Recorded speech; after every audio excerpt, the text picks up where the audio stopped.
Ассаляму алейкум, всем привет. Я думаю, твои подписчики сейчас тоже увидят, что ты онлайн и смогут прийти сюда. Вот.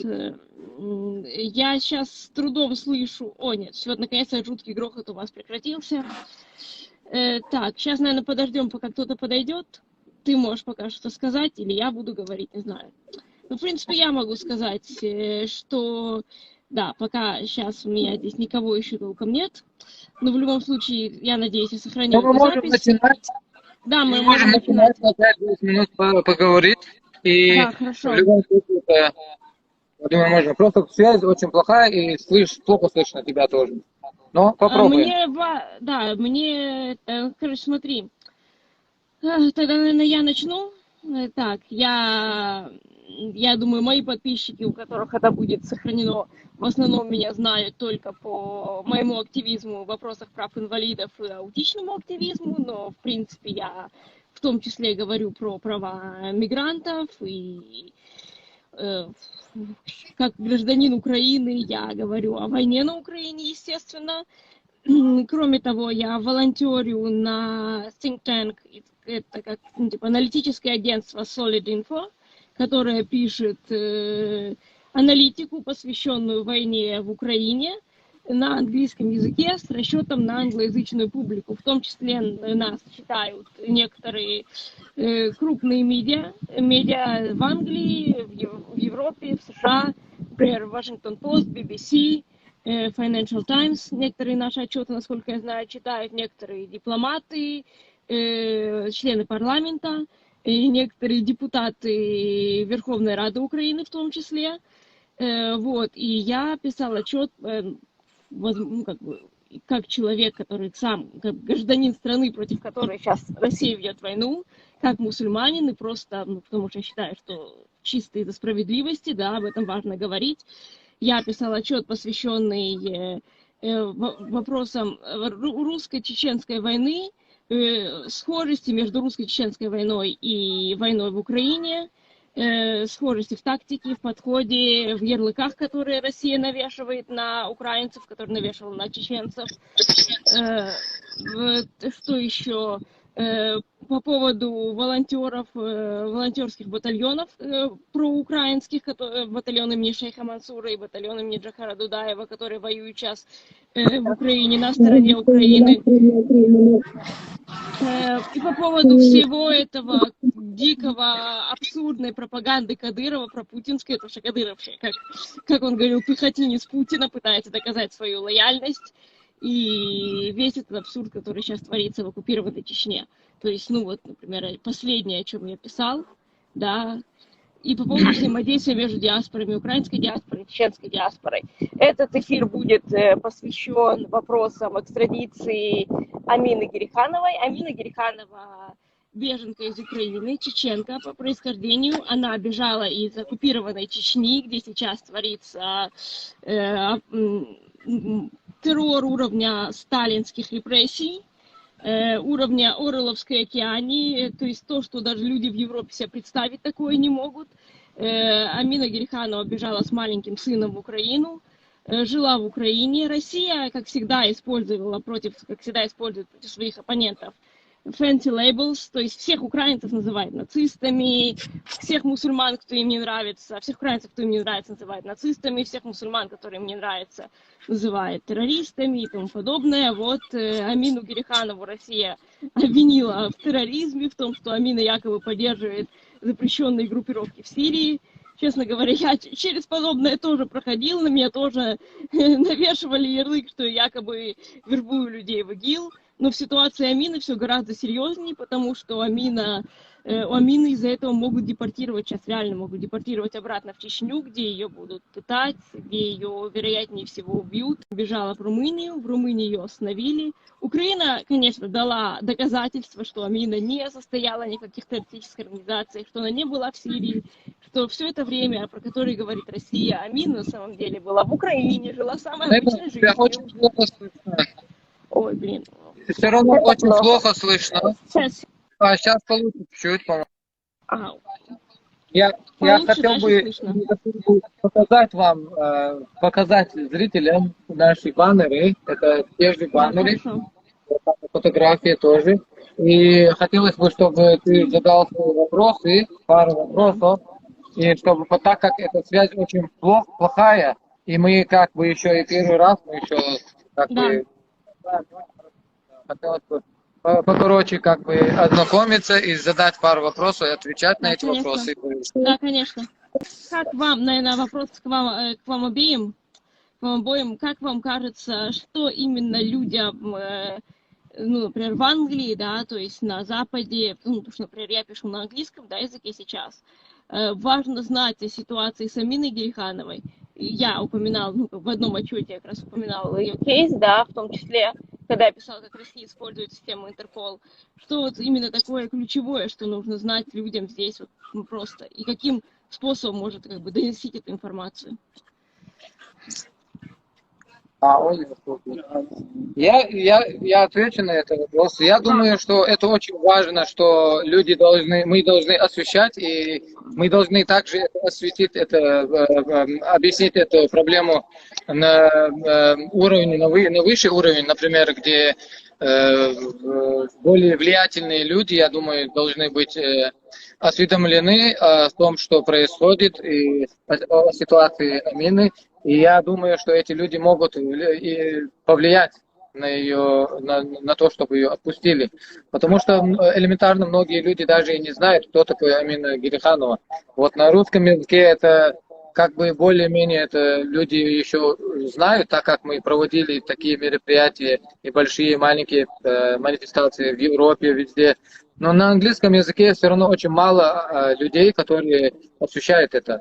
То есть практически ты и я, мы только и делали на английском языке насчет Амины. Я думаю, мы должны это более какие-то политические деятели, не знаю, вот надо как-то достучаться до ага. таких людей, чтобы, может, они повлияют как-то на румынское правительство, чтобы они отпустили ее. Да, меня сейчас слышно?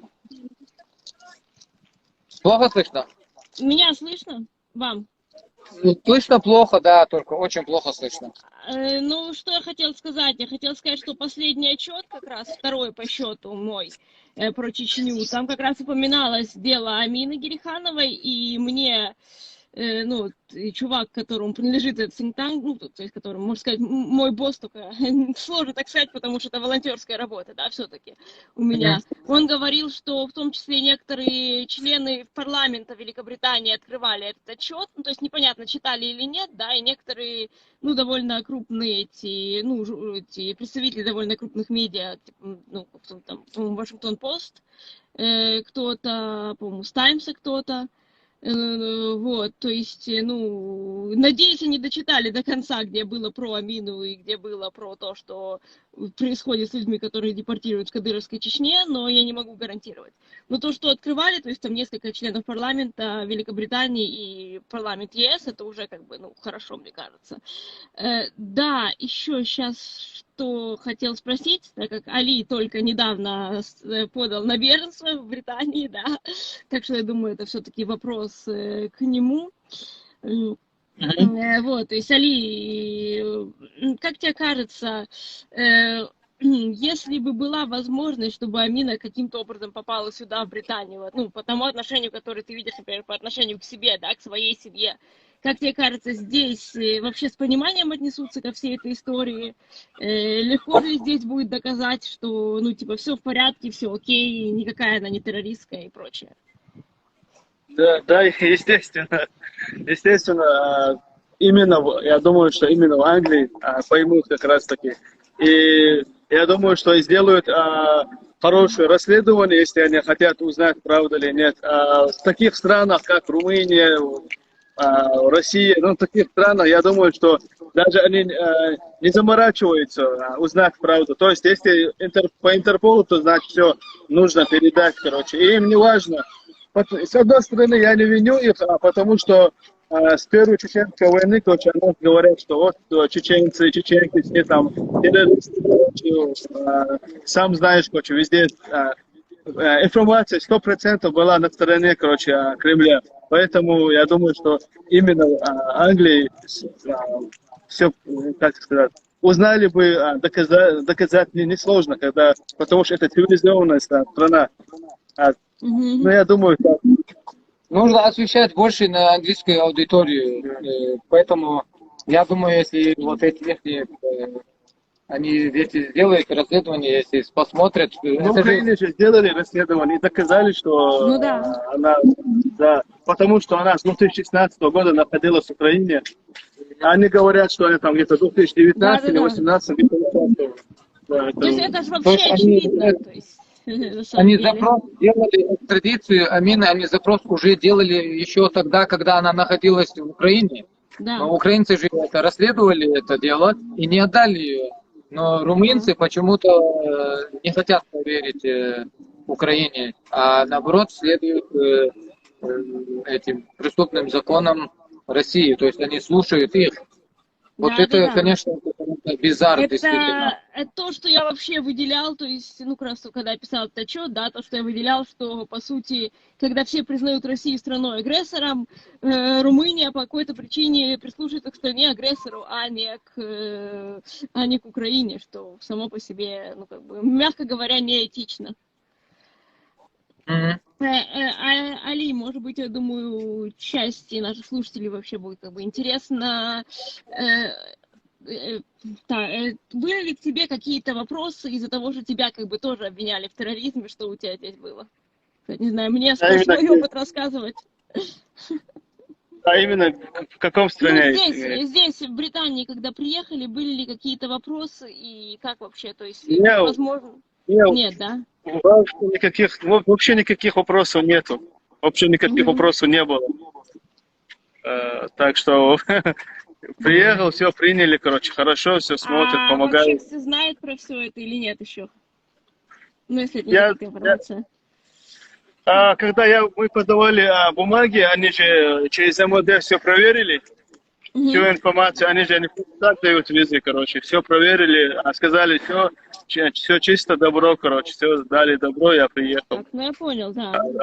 Да, так, таких не Ну, было. Англии нет интереса, чтобы слушать то, что Россия говорит. Они не слушают, а румынцы вот именно послушали. Да, кстати. Нет таких преследований, что Россия что-то кого-то обвинила. На случай, если, не знаю, может быть, кто-то из наших слушателей думает о беженстве тут.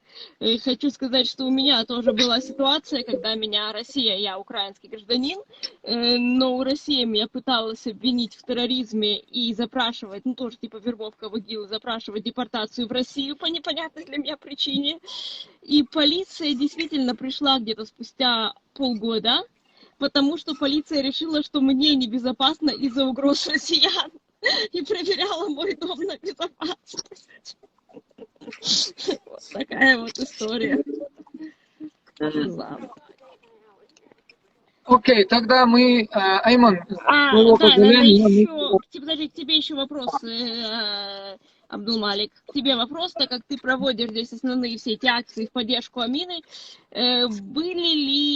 Какой вообще как бы интерес, вызывало ли это среди публики, среди людей, которые ходят вокруг? Что именно вызывало у них больше интереса?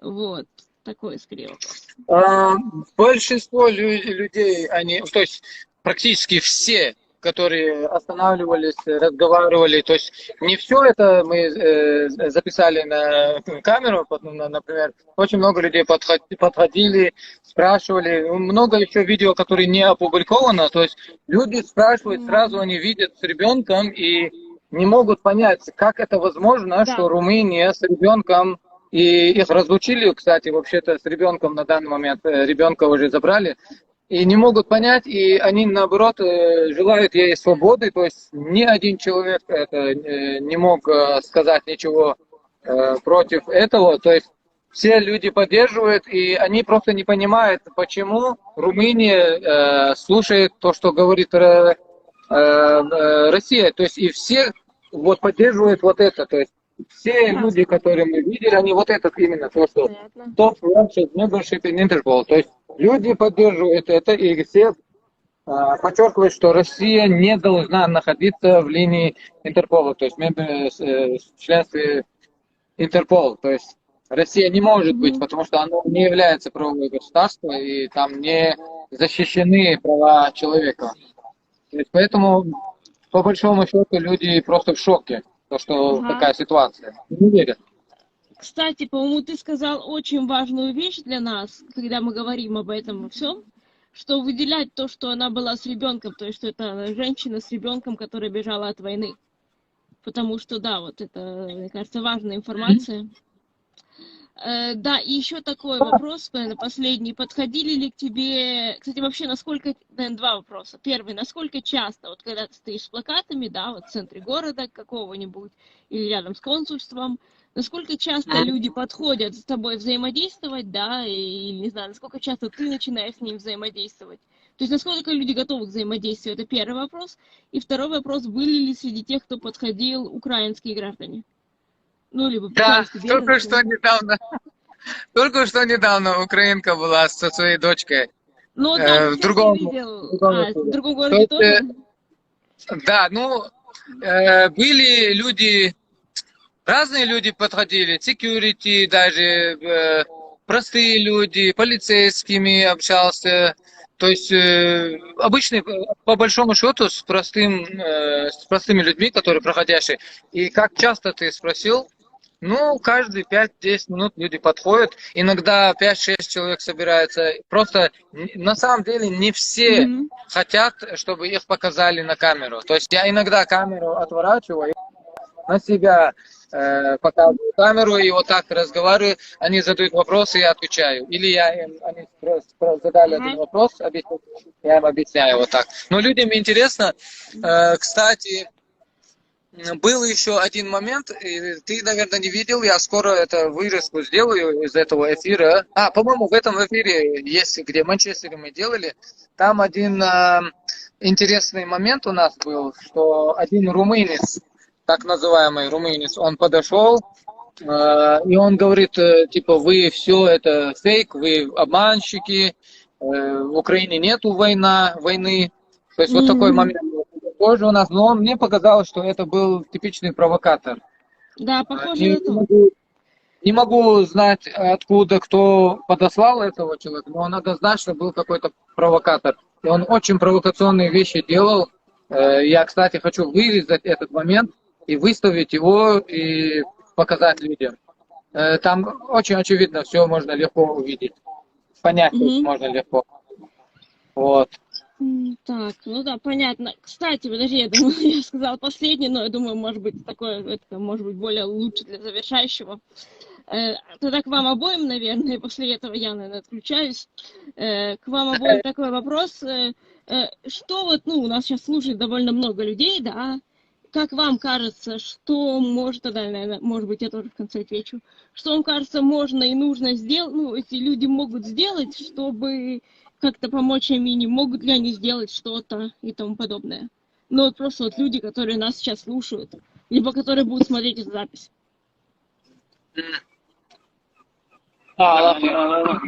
Как можно помочь Амине, да, например?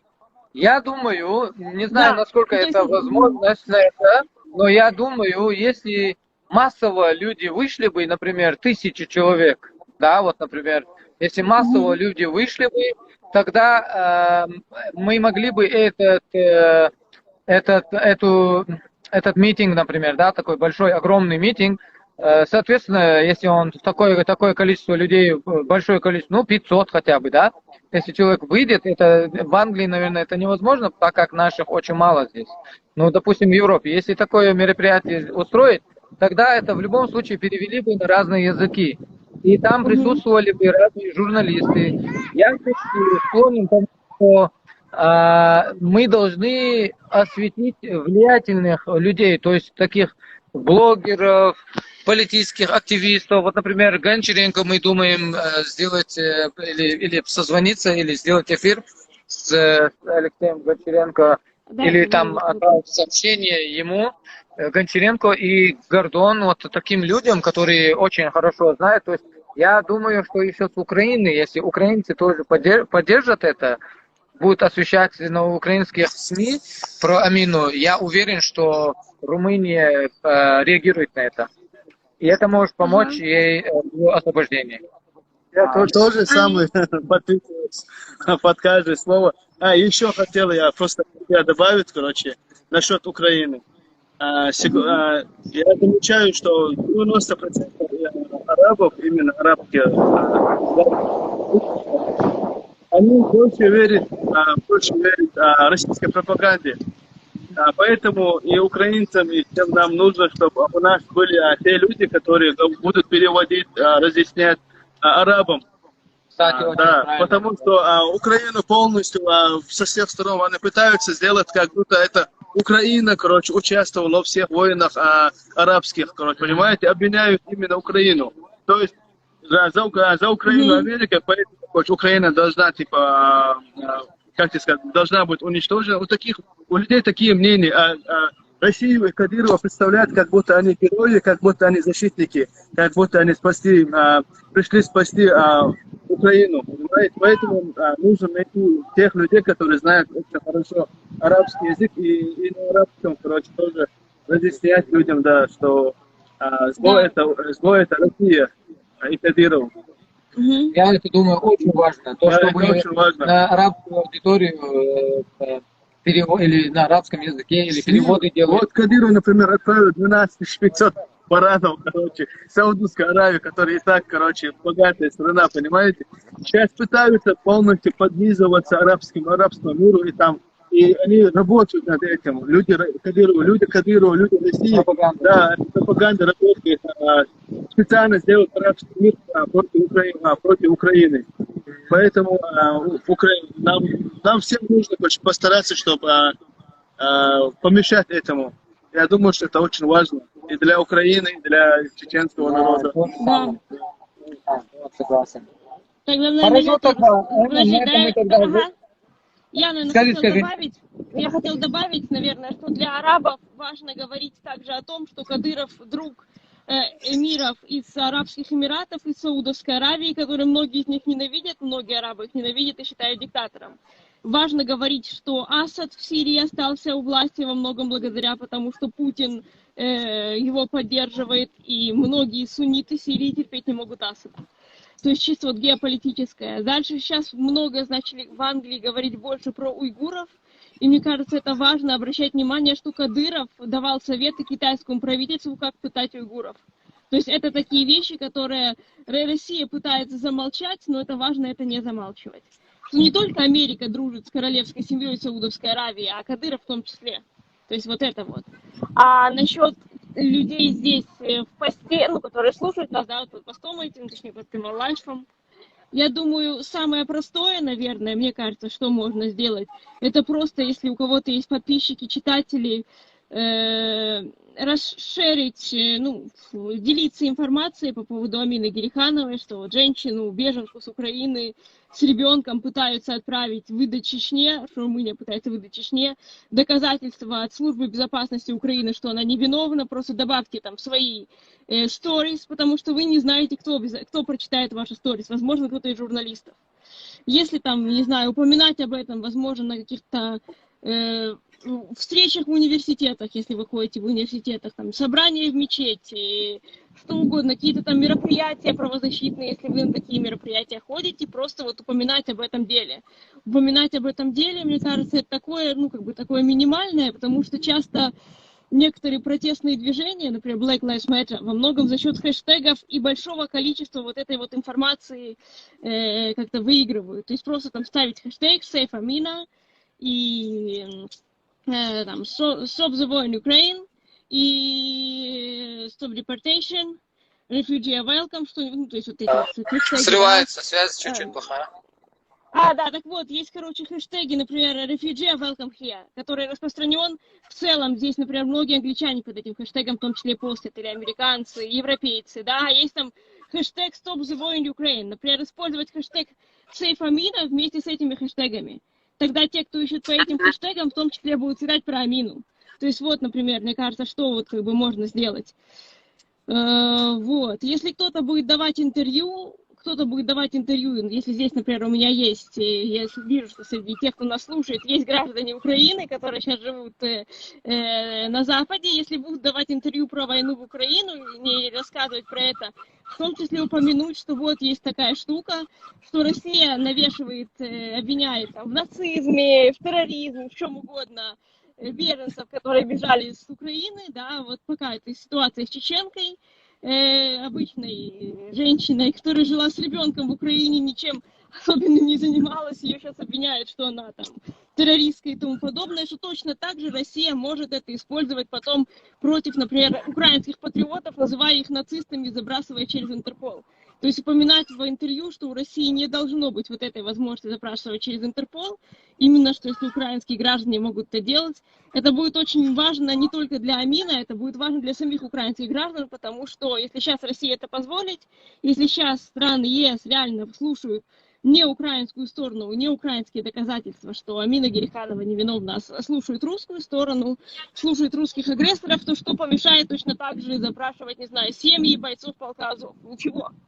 То есть, что это именно угроза такая, ну, масштабная угроза даже для российских граждан, которые оппозиция. Ну, это может повторяться, уже о еще будет, чеченцах, о крымских татарах, если о украинцах. Что?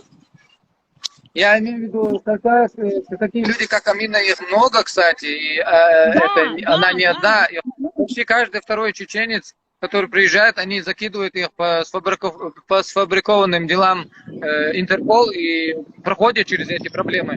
Но почему-то Амину они очень далеко, зашло это очень далеко, и они никак ее до сих пор не отпускают. И поэтому... А мне кажется, они еще часто тестят, насколько...